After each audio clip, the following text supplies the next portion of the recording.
As galerias que existiam dentro das pirâmides era onde comportavam todas as riquezas do faraó. Então não era somente o seu corpo, mas toda a sua riqueza. As pirâmides, por sua vez, eram enormes. Muitas delas, quando os franceses chegaram até aquela região no século XVIII, elas eram revestidas de mármore. Sim, de mármore. E havia uma grande quantidade de ouro e pedras preciosas, diamantes, rubis, esmeraldas dentro desses túmulos. Esses túmulos acabaram sendo saqueados ao longo dos anos. Boa parte desse material, infelizmente, desapareceu. Ainda existem as tumbas, ainda existem os sarcófagos, ainda existem uma parte dessas riquezas nos maiores museus do mundo, de uma forma arquivada, certo? Entretanto, elas foram praticamente totalmente, como eu poderia dizer, saqueadas ao longo de muitos e muitos anos. Olha que coisa interessante, pessoal. Eu disse a vocês que havia um processo de mumificação. Mas como era esse processo de mumificação? Tudo ocorria através de um ritual religioso. Quem fazia a mumificação eram os sacerdotes. Então a pessoa, quando morria, ela era levada para uma sala, onde ali ela passava por um processo de limpeza, onde abria a sua barriga e tirava de dentro dela todos os seus órgãos. Sim, todos os órgãos eram tirados. Só que o coração era separado. Se as pessoas que morressem fossem nobres, ou fosse, por sua vez, um faraó, o processo de mumificação é um pouco mais sofisticado. Eles tinham alguns azeites e alguns perfumes extremamente concentrados, por isso eu disse que naquele tempo havia um desenvolvimento muito grande, principalmente na área da química. Então, o corpo desses nobres e desses faraós eram banhados por esses ungüentos e depois, por sua vez, eles eram enfaixados como múmias de linho puro, assim como a lenda dizia em relação aos Osíris. E o coração, professor? O coração ele era mergulhado numa solução chamada de natrão. O natrão seria como um sal e água. E ali ele era dessecado. Quando a pessoa era colocada então no caixão que tinha o formato do corpo dela, assim como o caixão de Osíris, o coração era colocado ao lado, para que quando ela chegasse no mundo dos mortos, Anubis pudesse levá-la em uma mão e na outra carregar o coração. Se a pessoa não tivesse condições financeiras para receber todos esses ungüentos no momento da sua mumificação, geralmente as pessoas mais simples, comerciantes ou até mesmo artesãos, eles procuravam economizar um dinheiro em que todo o seu corpo era mergulhado numa solução de natrão quando morria. E ali ele ficava naquela solução durante alguns dias. Depois ele era retirado, aí sim passava pelo processo de mumificação. E dessa forma, eles desenvolveram a teoria religiosa em cima desse conceito de vida após a morte. Mas professor, como que a gente sabe tudo isso? Como que o senhor sabe tudo isso, professor? Eu disse a vocês que os franceses chegaram até aquela região no século XVIII. Em 1799, tropas do governo de Napoleão, entre todas as riquezas que eles encontraram uma pedra. E essa pedra tinha uma característica que lhes chamou a atenção. Ela não era pequena, era uma pedra grande, só que era uma pedra polida dos dois lados. De um lado havia uma escrita que ao primeiro momento eles não entendiam. não sabiam o que era. Do outro lado, havia uma escrita muito parecida com as que estavam nos túmulos, com as que estavam nas pirâmides. Aquela pedra chamou a atenção deles, o qual foi levado então para a França.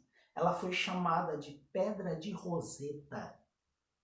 Em 1822, um francês, por nome de Jean-François de Champollion, ele resolveu fazer uma pesquisa nessa pedra. E ele descobriu que aquela outra escrita, que estava do outro lado dela, que era diferente da escrita hierógrafa egípcia, tratava-se de uma escrita grega. Como Champollion sabia o grego, ele fez a tradução e ali retratava uma história, como fosse uma escrita, desenvolvida por um escriba. Logo ele relacionou que aquela história poderia estar escrita do outro lado, mas só que em hierógrafo. Então, a partir dessa pedra de Roseta, depois de muito e muito tempo, Champollion conseguiu fazer o primeiro vocabulário. Ele traduziu a escrita grega pela escrita hierógrafa e depois traduziu a grega pela francesa, para que ele pudesse então fazer um vocabulário hieroglífico. A partir daí, o que aconteceu? A partir daí eles começaram então a descobrir, a interpretar a escrita hieroglífica. Foi aí que eles retornaram então para as tumbas, retornaram então para as pirâmides, e no meio daquelas construções gigantescas, eles começaram a entender o porquê de tudo aquilo. A crença religiosa, a vida após a morte. Foi como tudo começou, pessoal. Através dessa forma, através desse jeito. Formou-se então a sociedade egípcia. Nossa, professor, quanta informação, quanta coisa! E os egípcios sempre foram tão unidos? Não, calma. Eu disse a vocês, na aula anterior, que o Alto Egito e o Baixo Egito, por volta de 3100 a.C., eles se uniram. Entretanto, antes disso, houve algumas lutas, principalmente pela dominação de terras. E depois, posteriormente, havia algumas terras que ficavam longe do centro egípcios, que depois começaram a ser conquistadas. Havia uma região que ela se encontrava onde está o atual Sudão, que é tido como o terceiro maior país atualmente na África. Esse povo que vivia no atual Sudão, eles eram chamados de núbios. Os núbios, eles ficavam bem próximos ao deserto do Saara. Então tratou-se de uma nação que também ficava muito dependente do rio Nilo. Então eles desenvolveram uma boa agricultura, desenvolveram uma boa pecuária, e um detalhe dos núbios extremamente interessante: eles usavam muito o Nilo, principalmente para transporte. Por volta de 2600 a.C., os egípcios dominaram os núbios. E quando eles dominaram os núbios, eles fizeram com que aquela região fizesse parte do povo egípcio. Ainda mais, temos outras informações. Durante muitos e muitos anos, os núbios praticamente viraram escravos dos egípcios. Mas não foi constante.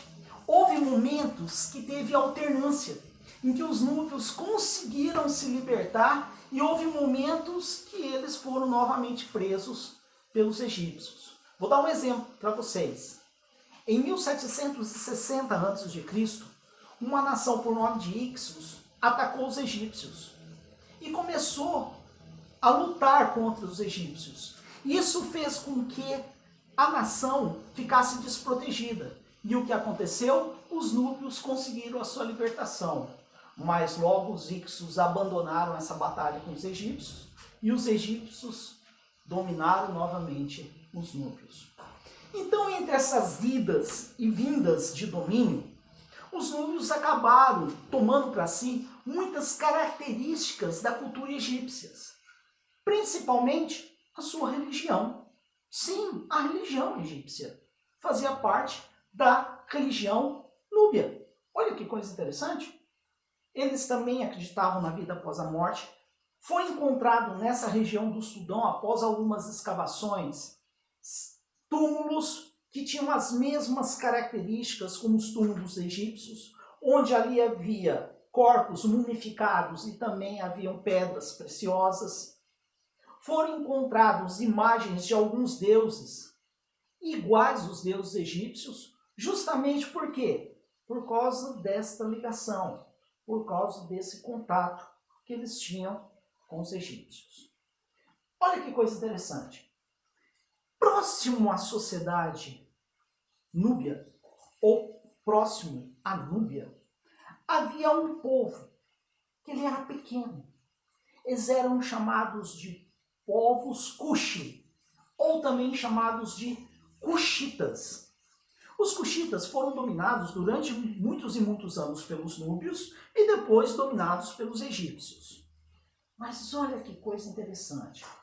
Por volta do século 8 a.C., ou seja, no ano 800 a.C., os Cuxitas resolveram formar um forte exército.